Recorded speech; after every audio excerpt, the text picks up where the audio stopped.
10 o'clock a.m. So please state your name when making a comment or asking a question. And we will now begin the meeting with a roll call of all members. Carrie? Thank you, Chair. As he said, I will call your name in alphabetical order by last name this time. And please just say present or here if you are here.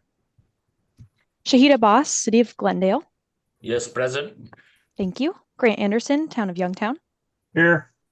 Thank you. Eric Boyles, City of Surprise. Here. Thank you, sir. Chair Bridges, City of Goodyear. Here. Thank you. Joseph Brown, City of Phoenix. Jason Crampton, City of Chandler. Here. Thank you. Trevor Collin as proxy for Henry Ukwa with Valley Metro. This is Trevor Collin. I am not proxy. Henry's not with Valley Metro anymore. Just a quick note on that. Thank you very much. Keith Jernaski, City of Litchfield Park. Jorge Gastelum, City of El Mirage. Present. Thank you. Jason Hafner, Town of Gilbert. Here. Thank you. Chris Hamilton, City of Tolleson. Present. Thank you. David Janover, Town of Fountain Hills. Present. Thank you. Sam Kayat as proxy for Shar Johnson, Town of Paradise Valley. Present. Thank you. Hal Marin, Town of Cave Creek. Ratna Korpela as proxy for Mark Melenchenko, City of Scottsdale. Audra Merrick, ADOT. Here. Thank you. Amanda Nelson, Town of Guadalupe. Present. Thank you. Scott Nodes, City of Maricopa. Good morning. Present. Good morning. Thank you. Christopher Salas, Town of Florence. Shelley Seiler, City of Tempe. Present. Thank you. Raj Thowdam, City of Avondale. Present. Thank you. Romer Truly, FHWA. Present. Thank you. Christopher Wanamaker, Pinal County Public Works. Vice Chair Steve Wilcox with McDOT. Ted Wolf, City of Apache Junction. Here. Thank you. Herschel Workman, Town of Wickenburg. Mohammed Yusuf, Town of Queen Creek. Present. Thank you. RJ Zeter, City of Mesa. Here. Thank you. And finally, Scott Zipprich, City of Buckeye. Here. Thank you, everyone. Mr. Chair, we have a quorum. Excellent. Thank you. Our next agenda item is call to the audience. MAG provides the opportunity for the public to comment on items that fall under MAG's jurisdiction that are not on the agenda, informational items, or items on the agenda for discussion, not for action. Members of the public are invited to submit written comments via the MAG website. Any comments received 2 hours prior to the meeting have been shared with the committee members in advance of the meeting for consideration and will be included in the formal meeting minutes. Carrie, did we receive any online written comments for the call to the audience? Thank you, Mr. Chair. We did not see any online written comments for the call to the audience, and we can proceed. Excellent. Thank you. Next item is MAG staff report. Patrick Stone, MAG Deputy Transportation Director for Programming, will provide the report. Patrick. Thank you, Chair Bridges, members of the Transportation Review Committee.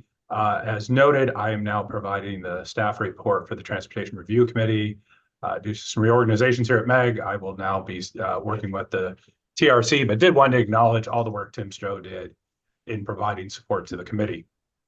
I have a few updates this morning for the committee. First, obviously, we want to start with acknowledging 2 new members we've not met for a couple months. Audra Merrick with ADOT is replacing Paul Patney, who previously served on the committee. And then additionally, Chris Hamilton with the City of Tolleson is replacing Randy Babchuk. Welcome, Audra and Chris. Pleasure to have you both on the committee. Next, I wanted to talk about RARF and HERF revenues. We usually provide an update on the revenues. RARF revenues for fiscal year 2024, 4% higher than fiscal year 2023, 0.7% higher than the state's forecast, pretty much in alignment with our expectations. The finance department, ADOT, does a good job in estimating those revenues, and the results speak for themselves.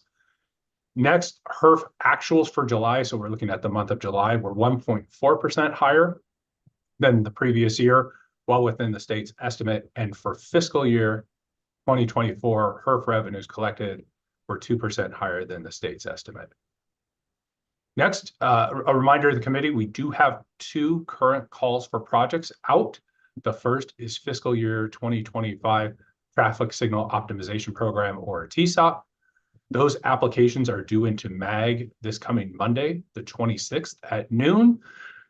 If you have any questions, please certainly reach out to myself or Margaret Herrera at MAG. And then second, we also have the fiscal year 2025 PM10 certified street sweepers. Applications are currently being accepted through the online portal, and applications are due Friday, September 13th at 10 a.m. If you need assistance with that item, please reach out to Dean Giles. And with that, Chair Bridges, that concludes my presentation. Thank you. Thank you, Patrick. Does anybody on the committee have any questions for Patrick? Hearing none, we will move on to item 4. Item 4 is for information only. Does any member of the committee have any questions or request a presentation on this item?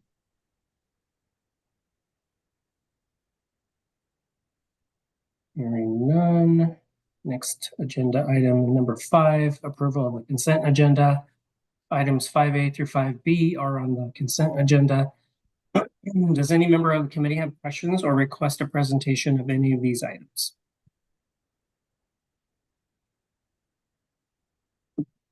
Okay. Hearing none. Prior to approval of the consent agenda, there is an opportunity for members of the public to comment on any item on the consent agenda.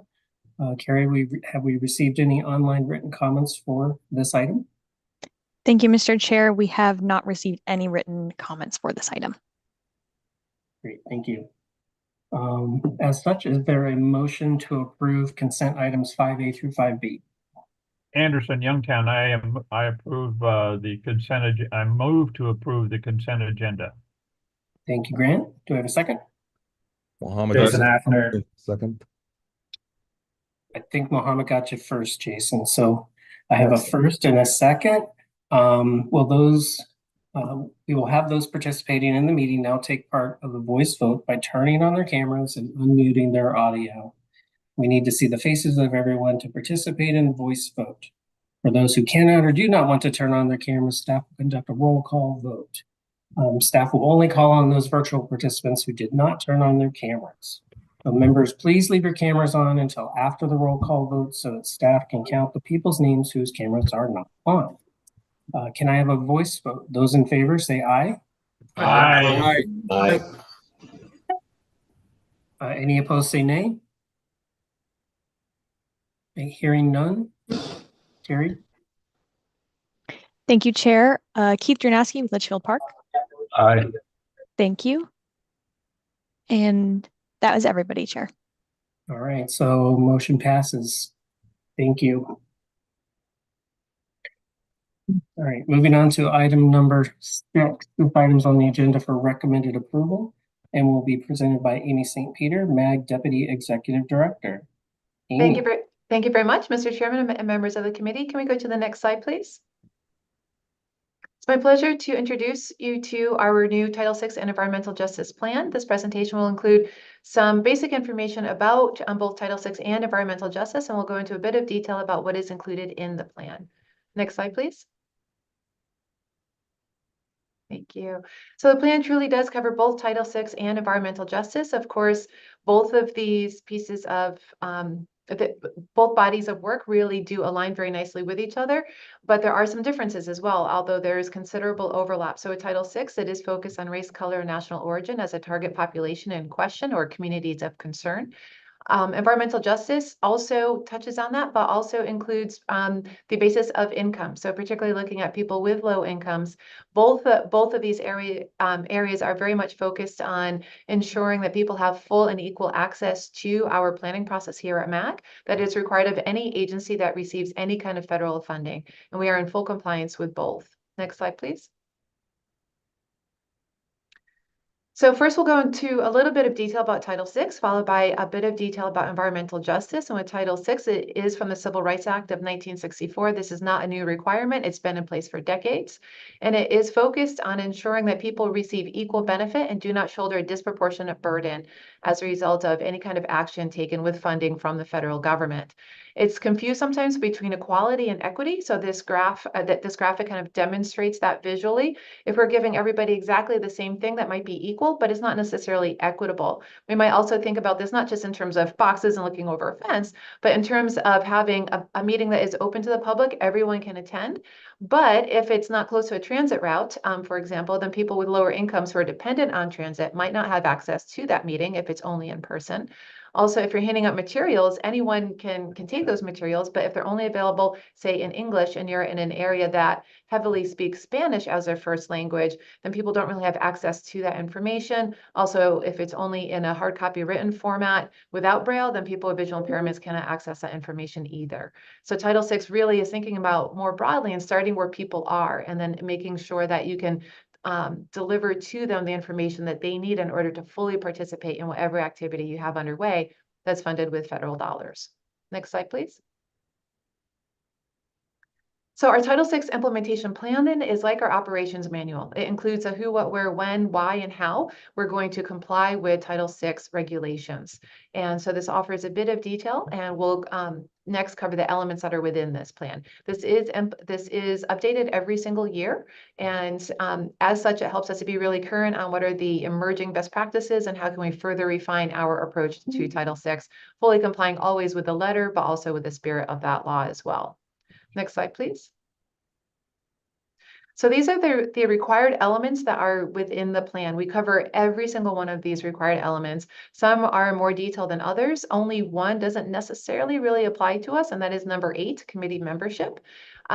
Generally, if an agency was selecting the members who serve on their committees, then they would be held to ensuring that the diversity of the community is represented in the membership of that committee. Because, for example, we do not choose our members of regional council or management committee. Those are designated by our member agencies, as they should be. That element does not apply to us, but we are required to address it within the plan, and we just say that it does not apply. But in every other instance, though, we do fully comply, and we do have detail about how we comply with these requirements in the implementation plan itself. Next slide, please. Shifting gears then to environmental justice. Again, this is from the Federal Highway Administration's their definition of how they implement environmental justice and what their expectations are. But the majority of the funding that MAG receives is federal transportation dollars, hence the requirement for us to comply with the Federal Highway Administration as well as with the Federal Transit Administration. And we submit our plan every year to the Arizona Department of Transportation as our cognizant agency. So environmental justice through the lens of the Federal Highway Administration really is focusing on minority populations and people with low incomes, again, to ensure that equitable distribution of benefits and that we're not overburdening those communities of concern. Next slide, please. This is a comparison then of environmental justice and Title VI. Again, if you're thinking about this in terms of that Venn diagram, there is overlap between the two, although there are some distinctions between the two as well. One is an executive order for environmental justice. The other is a Civil Rights Act that was passed at the federal level back in 1964. The executive order is a little bit more current, although that's been in place for a number of years as well. They both have very similar and complementary goals. Again, environmental justice also includes people with low incomes to ensure that they can also receive equal benefit, and those protected classes, or as they're called sometimes communities of concern, are displayed for you in the chart as well. Next slide, please. So we're shifting gears now from the federal definition and ADOT's expectations of how we implement Title VI and environmental justice requirements. And we're looking at examples of how MAG operationalizes our compliance with these two requirements. This is just an example. Every agency that receives federal funding and is complying with Title VI and environmental justice has to conduct a disparate impact analysis. This is simply making sure that people have equal access to the benefits, and they aren't shouldering a disproportionate burden as a result of any kind of activity that's funded with those federal dollars. And there's three main ways that we do this. One is by mapping out the populations. That's one indicator, not the only indicator, but we'll, so for example, in this map, we've looked at the concentrations of populations of people living in poverty. And we've overlaid the capital improvements that have been made from 2022 to 2025. This helps us to do a few different things. One, it helps us to identify appropriate outreach strategies. So we can tell in looking at a neighborhood, for example, when a project is just starting. So when we started the planning for those capital improvements, we'll look at, well, is this neighborhood, is it heavily speaking Spanish primarily, for example? Chinese would be the next language after English and then Spanish. So that helps us to be able to prepare appropriate outreach materials. It also provides some really good data. Now, proximity doesn't always equal benefit, although sometimes it does. If we're looking at proximity to transit, that's absolutely a benefit. If we're looking to proximity to a highway, do you want a freeway in your backyard? Probably not. That might be perceived as a burden. So we really do need to take not just a broad brush, but also really look at this in a fine-tuned way in order to understand what is a benefit, what is the burden, how do we measure that? And so we're diving into that more and more each year. If we can go to the next slide, please. This is another example of how we engage in Title VI environmental justice work, primarily through public involvement. Because MAG is, of course, a planning agency, a lot of the way that we operationalize Title VI and environmental justice requirements are through our public involvement. So that can mean offering events virtually as well as in person. It can also mean offering materials in a different language, a different format, such as having materials available in Braille or having sign language interpreters available at events. And so we do honor all reasonable accommodations, and we really take pride in the way that we conduct our public involvement to ensure that the voices that we're hearing are truly representative of the voices throughout our diverse communities. Next slide, please. This is our timeline for this plan approval process. Again, this is done on an annual basis. On August 8th, the MAG Human Services Technical Committee did recommend approval of the plan. It's before you today for action as well. After today's meeting, this will start going through the final approval process in September, beginning with the MAG Management Committee, proceeding to our MAG Human Services and Community Initiatives Committee, and then proceeding for final approval on September 20 in September to the MAG Regional Council, and then we'll be submitting that plan to the Arizona Department of Transportation at the end of the month, and the plan will be updated to reflect the minutes that resulted in the approval of that plan. We can go to the next slide, please. So the action requested then is to recommend approval of this program. We appreciate any feedback or questions that you might have. That does conclude my presentation. I'm available for questions if you have any. Thank you very much. Mr. Chair, back to you. Thank you, Amy. Do any members of the committee have questions or any comments?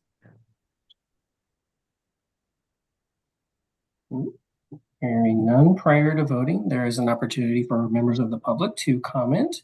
Carrie, did we receive any online written comments for this agenda item?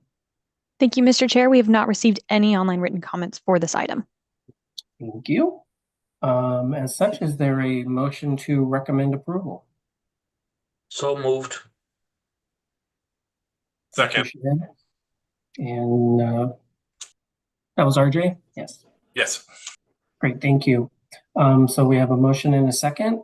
We will vote by turning on our cameras and unmuting our audio. Members, please leave your cameras on until after the roll call vote. Can I have a voice vote? All those in favor say aye. Aye. Aye. Aye. Any opposed say nay. Okay, hearing none. Carrie? Thank you, Mr. Chair. All the members had their cameras on and the motion passes. Excellent. Thank you, everybody.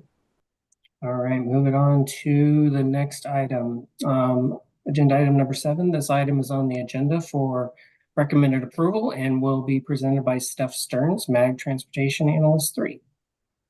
Good morning, Chair Bridges and members of the Transportation Review Committee. Pleased to be here to present this item for action. If I could have the next slide, please. And then one more after that. Thank you. So this item, the Program of Projects, or POP, is a listing of transit projects that are to be funded with federal funds in a given year. Note that this is the federal fiscal year 2024 POP. I know that we are in fiscal year 25, but transit runs on a little bit of a lag, so it's not the wrong year. I know that there were some questions about that prior, so just wanted to note that now. And on the screen here is a graphic that shows the typical POP process. In a typical year, MAG will work with our regional partners, the City of Phoenix and Valley Metro, on development of the POP. That's then reconciled when FTA releases the full apportionments. From there, the POP is concurrently taken through the MAG committee cycle and the Phoenix City Council cycle for approval, and the TIP is amended when necessary. Next slide, please. In programming the POP, MAG follows the programming priorities as outlined in the regional programming guidelines for federal transit formula funds, which were last approved by MAG Regional Council in June of 2024. Next slide. So shown here are all of the apportionments that we've gotten for the region, approximately $156 million through a combination of formula funds, transfers from the Federal Highway Administration, and community project funding. Next slide. I will also take a moment to note that this is the first year that the changes from the 2020 census have been factored into the apportionments. You'll notice that we now receive a 5307 apportionment for the Maricopa urban area. And then the other two urban areas, Phoenix West, Goodyear Avondale, and Phoenix Mesa Scottsdale, are reflecting their new names as of Census 2020. Through all of these apportionments, 107 million rather has been apportioned through 5307, 5337, and 5339 programs. Preventive maintenance, program administration, bus purchases, and system-wide refurbishments to the rail system are all programmed. Next slide, please. And then each year, MAG requests a series of CMAQ and STBGP fund transfers as laid out in the RTP from the Federal Highway Administration. This year, MAG is also requesting a transfer of carbon reduction program funding per the action that was approved by Regional Council last fall. In total, these transfers amount to approximately $46 million. Next slide. Finally, the POP includes $2.8 million in community project funding. These are funds that were requested by member agencies through their congressional representatives and are apportioned to the specific projects as shown on the screen. Next slide. Following today's action, the POP will go through the MAG committee cycle with anticipated regional council approval September 25th, and then FTA grant submittal thereafter. Next slide. Chair Bridges, and members of the TRC, that concludes my presentation. I'm happy to take any questions. Thank you, Steph, and welcome back, by the way. Thank you. Do any members have questions or comments on this agenda item? Hearing none, prior to voting, there's an opportunity for members of the public to comment. Carrie, do we receive any online written comments for this agenda item? Thank you, Chair. We have not received any online written comments for this item. Thank you. As such, is there a motion to recommend approval? So moved. Thank you, Trevor. You have a second? This is Jason Hafner, Town of Gilbert. I second. Thank you, Jason. So we have a motion and a second. We will now vote by turning on our cameras and unmuting our audio. Members, please leave your cameras on until after the roll call vote, if necessary. Can I have a voice vote? All those in favor say aye. Aye. Aye. Thank you. Any opposed say nay. Hearing none, motion passes. Well, I should say carried. Do you have to do a roll call vote? Just one is Raj Thowdam. How do you vote? Aye. Thank you. And now the motion passes, Chair. Now it passes. Thank you. All right. Thank you, everybody, for that. Next item is number 8, requests for future agenda items. Are there any requests from the membership for an item on a future agenda? Chair, I don't know if it can be agendized, but I have just a comment, it can be agendized to discuss that. So I've been here in this region for 2.5 years and been on this committee.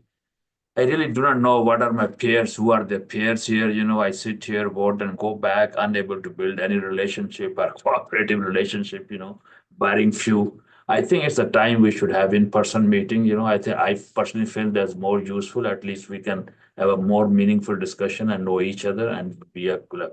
If not every meeting, but maybe every other. So I think that will be very helpful. So Yeah. I don't know, we need to agendize and have a vote, or we just, the MAG staff can take a lead and find out, what works for everybody. Excellent point. Patrick, do you have any guidance on that? Should that be on a future agenda item, or how do you want to handle that? Thank you, Chair Bridges, Mr. Abbas. Actually, timely that you bring up that point. We've had internal discussions, and it was exactly that about moving into a hybrid space. Obviously, recognizing even in our policy committees, we do provide the opportunity for members, if needed, to participate virtually. But we are looking to do in-person meetings with the Transportation Review Committee.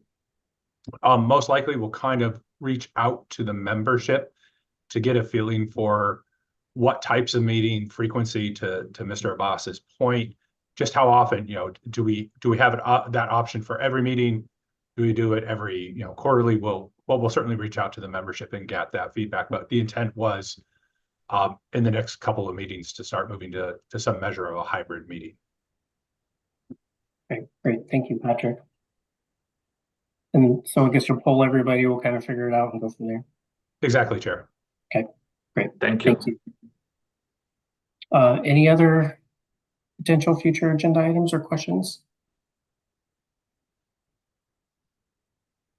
Okay, so moving on, agenda item 9, which is comments from the committee. Are there any general comments or announcements that anybody would like to make?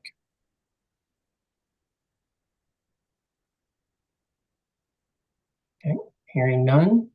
So this meeting is adjourned. The next meeting of the Transportation Review Committee will be on Thursday, September 26th at 10 a.m. And with no further business, today's meeting is adjourned. Thank you, everybody. Thank you, Chair. Thank you.